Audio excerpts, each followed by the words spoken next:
അപ്പോൾ നമ്മൾ സൈൻഷോ അഡ്വർടൈസിങ്ങിൻ്റെ printing production capacity കൂട്ടിയിരിക്കുകയാണ്.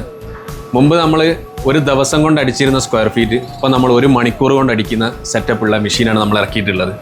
1024i Pro ഏറ്റവും ലേറ്റസ്റ്റ് ടെക്നോളജി ആയിട്ടുള്ള പ്രിൻറ്റിംഗ് മെഷീനാണിത്.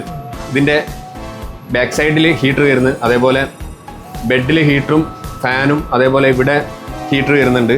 അത് കഴിഞ്ഞത് പ്രിൻ്റ് ഉണക്കാൻ വേണ്ടിയിട്ട് ഇവിടെ ഫാൻ ഉണ്ട്. അതിൻ്റെ പുറമെ ഇവിടെ IR ഹീറ്റാക്കിയിട്ട് ഉണക്കുന്നത്. അപ്പോൾ അതുകൊണ്ട് ഇനി ഫ്ലെക്സ് ആവട്ടെ, ക്ലോത്ത് ആവട്ടെ, വിനയിലാവട്ടെ, ഇനി എന്ത് ആയിക്കോട്ടെ, ഇതിനകത്തൂടെ പ്രിൻ്റ് കയറി ഈ ഭാഗത്തൂടെ പ്രിൻ്റ് ഇങ്ങോട്ട് ഇറങ്ങിക്കഴിഞ്ഞാൽ ഇത് ഉണങ്ങിക്കഴിഞ്ഞ് ഇതിനി ഉണങ്ങാനൊന്നുമില്ലതാ. ഇവിടുന്ന് പ്രിൻ്റ് ഇറങ്ങി ഇവിടെ എത്തുമ്പോഴേക്ക് തന്നെ ഉണങ്ങി. അപ്പോൾ ഡിസൈൻ ഓക്കെ ആണെങ്കിൽ നിങ്ങൾക്ക് പ്രിൻ്റ് എത്രയും പെട്ടെന്ന് നിങ്ങളെ കയ്യിൽ കിട്ടുന്ന രീതിയിലുള്ള സെറ്റപ്പാണ് നമ്മളെ സൈൻഷോയിലെ പുതിയ മെഷീന്. അപ്പോൾ ഇലക്ഷനാണ് വന്നുകൊണ്ടിരിക്കുന്നത്. അപ്പം നിങ്ങളെ ഏജൻസികളോ അല്ലെങ്കിൽ രാഷ്ട്രീയ പാർട്ടികളോ ഇനി അതൊന്നുമല്ല, ഇതേപോലെയുള്ള പ്രിൻറ്റിങ് സ്ഥാപനം നടത്തുന്ന ഇത്രയും പ്രൊഡക്ഷൻ കപ്പാസിറ്റി ഇല്ലാത്ത സ്ഥാപനങ്ങളാണെങ്കിൽ നിങ്ങളുടെ ഡിസൈൻ റെഡി ആണെങ്കിൽ നിങ്ങൾ സൈൻഷോയിലേക്ക് അയച്ചോ. എത്രയും പെട്ടെന്ന് നിങ്ങൾക്കത് പ്രിൻ്റ് ചെയ്ത് ഉണക്കി സെറ്റാക്കി നിങ്ങളെ കയ്യിൽ തരും.